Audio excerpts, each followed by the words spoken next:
A two-time world champion just looked at the car his own team spent 2 years building and called it the worst car and the worst engine on the entire grid. Not a rival, not a critic. The man strapped inside it. Aston Martin gave Fernando Alonso the most successful designer in the history of Formula One, a brand new works engine from Honda, and a budget built to chase a championship. 6 months later, he is starting from the pit lane, last on the grid, with a single point to the team's name. So how does the dream team end up building the slowest car in the field? Think about what it takes for a driver to say that out loud. Drivers protect their cars. They protect their engineers, their sponsors, the people who pay them. When something goes wrong, they talk about hard work and small steps and better days ahead. They do not stand in front of the cameras at their home race and tell the world the car is the worst on the grid and the engine is the worst too. That is the way a man talks when he has run out of polite things to say. And the reason it hits so hard is that this is the exact team that was built to be doing the opposite right now. Because the man whose name sits at the center of this is no ordinary hand.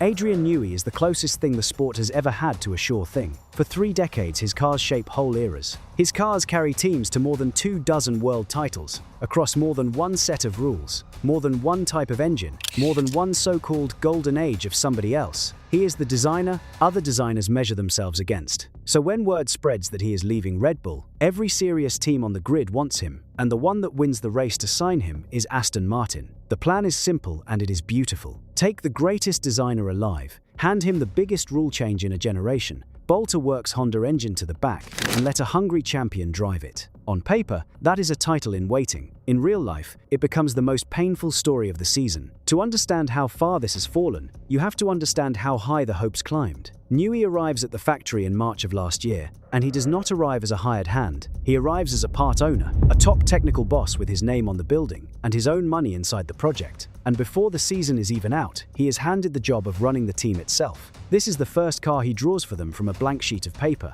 and when it first appears in the winter, the paddock leans in. The suspension ideas look wild. The way it is built looks brave. People who have followed this designer for decades start to whisper that he has done it again, that he has read the new rules better than anyone, that Aston Martin has jumped ahead of the whole grid before a single wheel has even turned. It is worth remembering whose money is riding on all of this. Lawrence Stroll did not inherit a great team. He bought a struggling one, poured a fortune into a shiny new factory, and forced Aston Martin onto the grid as a real contender. He chased Newey for years. He landed him, and he put his own son in the second seat of the car that genius would build. So this is not a faceless company taking a bad year on the chin. This is an owner who staked his name, his money, and his family on the idea that the right people in the right rules would finally deliver. The shakeup that follows the Newey signing only raises the stakes further. The man who built the Honda deal steps aside into a planning role to manage that bond, and Newey is handed the keys to the whole team as well as the drawing board. One man, the design and the leadership both. If it works, he is a legend twice over. If it does not, there is nowhere for the blame to hide. For a while, in the cold of winter testing, things actually seem fine. The car looks sharp, the story writes itself. And then the season starts, and the whispering stops. The first sign that something is wrong is not a result. It is a feeling, and it comes through the engine.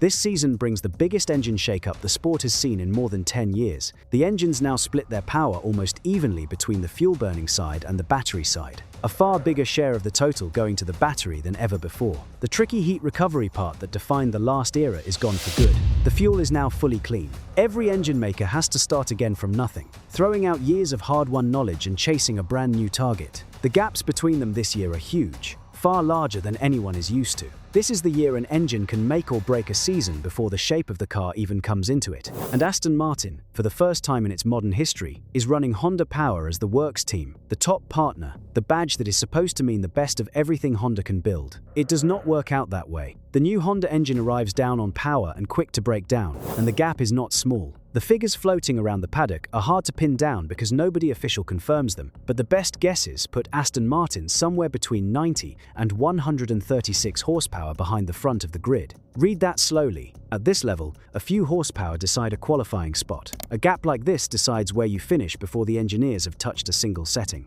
The same paddock talk ranks the Honda behind Mercedes, behind Ferrari, and even behind the first ever engines built by Audi and by Red Bull's brand new in-house team. Two makers building a Formula One engine for the very first time, and they appear to have jumped ahead of the works partner of a full Honda effort. That is not a stretch. The top badge is running what many in the paddock believe is the weakest engine in the entire field. The numbers behind that are quietly grim. The engine, by most accounts, struggles to hit the lowest power target the rules demand, which means it is leaving electrical power on the table on every straight. It is thought to carry extra weight it cannot afford, as much as 15 kilograms in the wrong places. Each one of those problems on its own would cost lap time. Stacked together, they describe an engine that is losing the race in 3 different ways at once. Then comes China, and this is where the story stops being about lap times. During the Chinese Grand Prix, the engine shakes so hard that Alonso loses the feeling in his hands and his feet, not as a figure of speech. He cannot feel the controls of a car moving at the speeds these machines reach. He pulls into the garage and ends his afternoon early, because there is no version of driving like that which is safe. And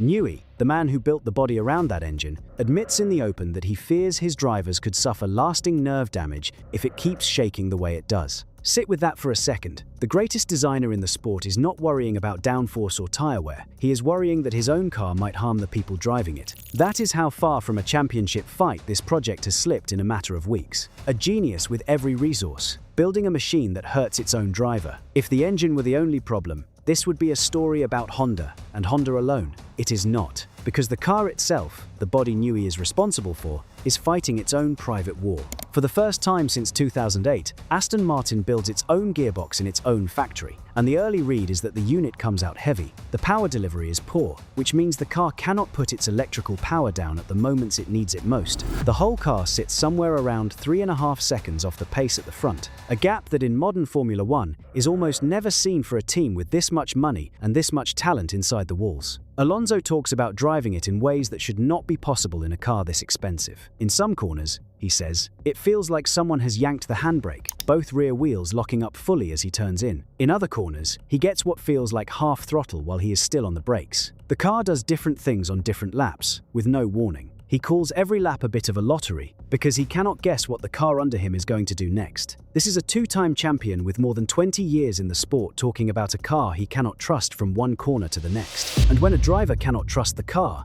the stopwatch barely matters. There is a cruel twist buried in that. The very ideas that made the paddock gasp in winter, the wild suspension, the brave build, the ideas that had people calling this another Newey masterpiece before it turned a wheel, are the same car now putting in lap times nobody can explain. The bold thinking that looked like brilliance in January looks like a question mark by spring.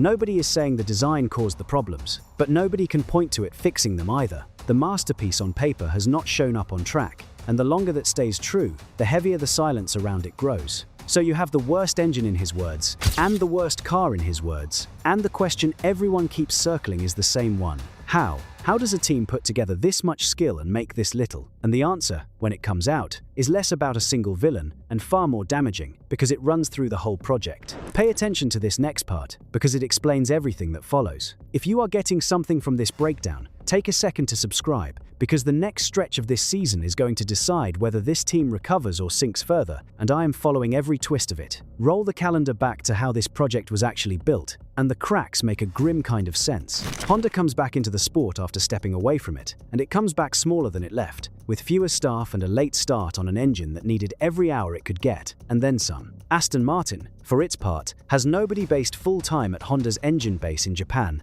through the most important months of building. The two halves of the project are working an ocean apart from each other, and the team does not fully see how serious the engine problem is until senior figures finally fly out to Japan late last year and see the numbers in front of them with their own eyes. By then, the season is almost on top of them. A super team, on paper, put together across 2 continents that were not talking closely enough, building a car and an engine that were never really introduced to one another until it was far too late to fix for the start of the year. That distance was a warning sign, and for months nobody read it as one. Which brings us to the results, where the theory turns into cold math. After the opening third of the championship, Aston Martin sits 10th out of 11 teams. The only car beneath them belongs to a brand new team making its first ever appearance in the sport. Mercedes lead the standings with more than 260 points and a handful of wins. Aston Martin has one. A single point on the board all season long. Here is the detail that cuts the deepest. That 1 point does not come from a team firing on both sides of the garage.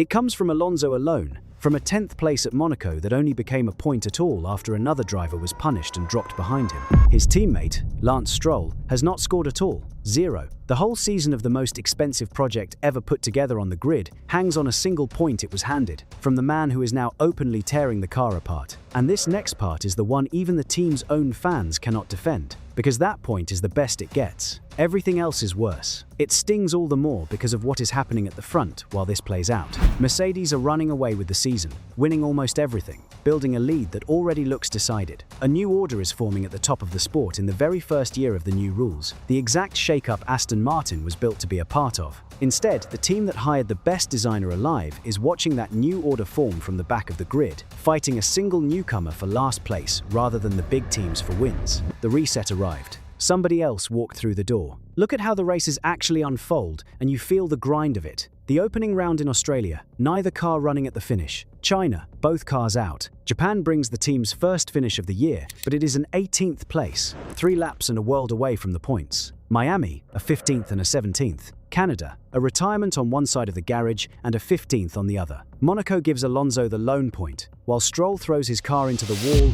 at the very last corner of the race. Then Barcelona, where both cars fail to finish again. For a group that stood on podiums regularly not long ago, every Sunday is now all about limiting the damage, about counting laps done rather than spots gained. 2 seasons back, this team was trading blows with the front. Alonso was collecting podiums almost every month, and the talk was of a team on the rise. Now the talk is about whether both cars can simply reach the finish on the same afternoon. The fall has not been slow.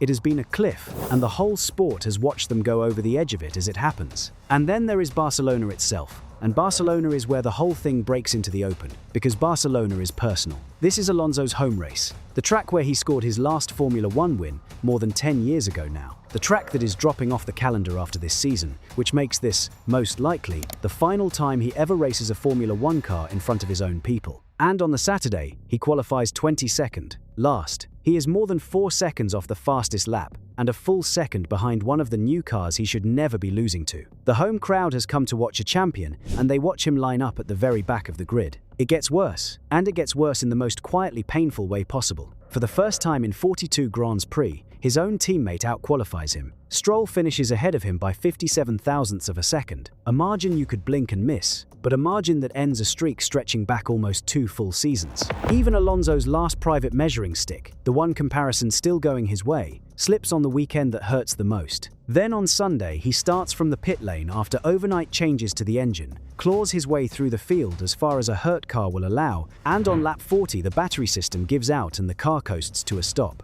His home race ends with a failure, and the crowd, instead of turning away, rises and chants his name. Bravo, Alonso, bravo. He calls that support the best part of the entire weekend, which tells you everything about how little the car itself gave him. Now, the team could have started fixing this in public, race by race, patching a 10th here and a 10th there. They did not, and that was a choice, not an accident. The leaders decide to wait. Rather than chase small gains and chip at a gap this size with a screwdriver, they hold their upgrades back for one big rebuild later in the year. The bosses at the track call it the decision of a strong leader and admit openly that the weight of it sits on every single person in the building. It is a gamble, plain and simple. Take the shame now and pour everything into one rebuilt car, or bleed the budget on small fixes that were never going to close a 3.5-second gap anyway. They choose the big swing. They choose to take the hit in the open and bet the whole season on a car that does not exist yet. That is the part that keeps this story from being a simple collapse, because everyone involved insists the project is still alive. Honda's bosses say flatly that nothing has changed in how serious they are, that taking on Formula 1 is part of who they are as a company, and that this has to be judged over the next few years, rather than on the wreck of one season. They admit they are not happy with where things stand, but they are not walking away from the table. Stroll, for all his own struggles, says he firmly believes in the project even through the hard times, and that the future is bright. Even the voices around the team close ranks. Senior figures defend Newey in public, framing the choice to wait as courage rather than failure, the mark of a leader holding his nerve under fire. The people inside that building are not acting like people who think the dream is over. They are acting like people who have decided the first year was simply the price of getting in. The trouble is that the man with the loudest voice in the garage is also the one with the least time left. Alonso is 44 years old. He turns 45 this summer. His contract runs to the end of this season, and not one day more. This is a driver who won his 2 world titles 2 decades ago, who took his last race win more than 10 years ago, who has spent the long middle of his career stuck in cars that were never quite good enough, while younger men took the trophies he believed were his. He joined this team chasing the idea that lightning could strike once more in the right car. He arrived with 8 podiums in his first season here, and the belief that the big rule change would be the door he finally walked through.